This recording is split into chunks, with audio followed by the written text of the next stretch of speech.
So neat 2026 ಎಕ್ಸಾಮ್ನ ಬರೆದಿರ್ತೀರ ನಿಮಗೆ ಈಗ cut off ಎಷ್ಟಿರ್ಬೋದು ಅಂತ ಹೇಳಿ ನಿಮಗೆ ಡೌಟ್ ಇರ್ಬೋದು. ಓಕೆ, ನಾನು ಪ್ರೀವಿಯಸ್ಲಿ ವಿಡಿಯೋದಲ್ಲಿ ಪೇಪರ್ ಹೇಗಿತ್ತು, ತುಂಬ ಕಷ್ಟ ಆಯಿತಾ, ಡಿಫಿಕಲ್ಟ್ ಇತ್ತಾ ಅಂತ ಎಲ್ಲ ಡೀಟೇಲಾಗಿ ಹೇಳಿದ್ದೀನಿ.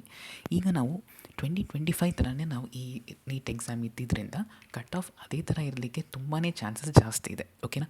ಸೊ 2025ಅಲ್ಲಿ ನಮಗೆ ಕಟ್ ಆಫ್ ಎಷ್ಟಿತ್ತು ಅಂತ ಹೇಳಿ ನೋಡ್ತಾ ಹೋಗೋಣ. ಓಕೆ, ಸೊ 2025 ಜನರಲ್ ಮೆರಿಟ್ ಅವರಿಗೆ 500 to 520, ಸೊ ಈ ರೇಂಜಲ್ಲಿತ್ತು. Okay, this is the cut off ranges in 2025 exam ಅಷ್ಟೇ ಇದೇ ಥರ ತುಂಬ ಕಷ್ಟ ಇತ್ತು. ಸೊ ಆಗ ನಿಮಗೆ ಕಟ್ ಆಫ್ ಬಂದು ಈ ಥರ ಇತ್ತು: 500 ಜನರಲ್ ಮೆರಿಟ್ ರೂರಲ್ಗೆ 490, 480 ಆ್ಯಂಡ್ 3BG ಅವರಿಗೆ 500, 3BRಗೆ 490, 3BKಗೆ 480, 3AGಗೆ 500, 3ARಗೆ 490, 3AKಗೆ 480. ಓಕೆ, ಆ್ಯಂಡ್ 3BRಗೆ 480, 2BKಗೆ 470, 2AGಗೆ 485, 2ARಗೆ 480, 2AK ಅವರಿಗೆ 470, 1Gಗೆ 485. ಇವೆಲ್ಲ ನೀಟ್ ಮಾರ್ಕ್. ಓಕೆನಾ, 2025ಅಲ್ಲಿ ಹೇಳ್ತಾ ಇರೋದು. ಓಕೆ, ಆ್ಯಂಡ್ SCGಗೆ ನೋಡಿ 395, 390, 380, 395, 390 and 380. So this was the cut off range in 2025. ಓಕೆನಾ. ಸೊ 2025 ತುಂಬ ಕಷ್ಟ ಇತ್ತು. ಓಕೆ, ಬಯಾಲಜಿ ತುಂಬಾ ಲೆಂದಿ ಇತ್ತು, physics was very difficult and chemistry was moderate to difficult ಅಂತ ಇತ್ತು, ಮತ್ತು ಲೆಂದಿ ಇತ್ತು. ಓಕೆ, ಅದೇ ರೀತಿಯೇ 2026ಅಲ್ಲೂ ಸಹ ಆಗಿದೆ.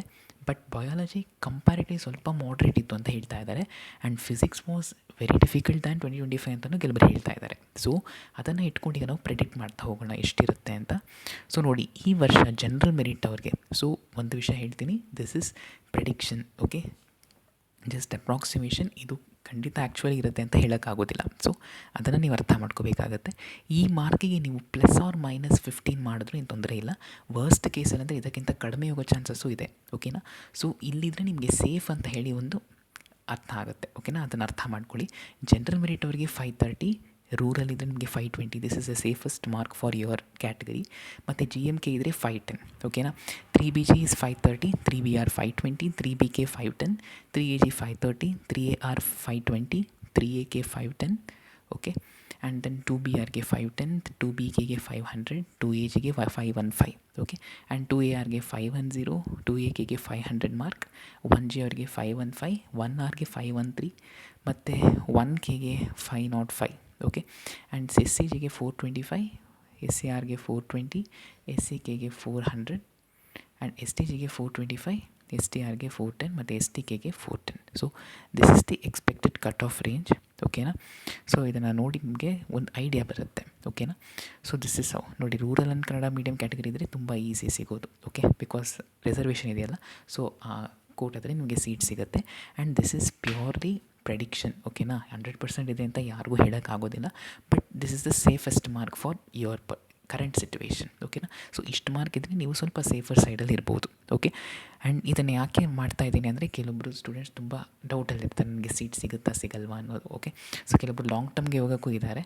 ಸೊ ಹಾಗಾಗಿ ಇದನ್ನು ನೋಡ್ಕೊಂಡು ನಿಮಗೆ ಒಂದು ಸ್ವಲ್ಪ ಧೈರ್ಯ ಬರ್ಬೋದು. ಇನ್ನು 2-3 ದಿನದಲ್ಲಿ ನಮಗೆ ಇನ್ನೂ ಕೋಚಿಂಗ್ ಸೆಂಟ್ರಿಂದ ತುಂಬ ಡೇಟಾ ಬರೋದ್ರಿಂದ ಆಗ ಇನ್ನೂ ನಾವು ಅಕ್ಯುರೇಟಾಗಿ ಹೇಳ್ಬೋದು. Okay, so for time being this is the most accurate ಅಂತ ನಾನು ಹೇಳ್ತೀನಿ. ಆ್ಯಂಡ್ ಅಫ್ಕೋರ್ಸ್ ಇದು 100% ಕರೆಕ್ಟ್ ಅಲ್ಲ. ಓಕೆ, ಸೊ ಇದಕ್ಕೆ ನೀವು ±20 ಮಾಡ್ಕೊಳ್ಳೇಬೇಕಾಗತ್ತೆ. ಓಕೆ, ಸೊ ಇದು ನಾನು ಸೇಫರ್ ಸೈಡ್ ವರ್ಸ್ಟ್ ಸಿನಾರಿಯೋದಲ್ಲಿ ಈ ಥರ ಆಗೋ ಚಾನ್ಸಸ್ ಇದೆ.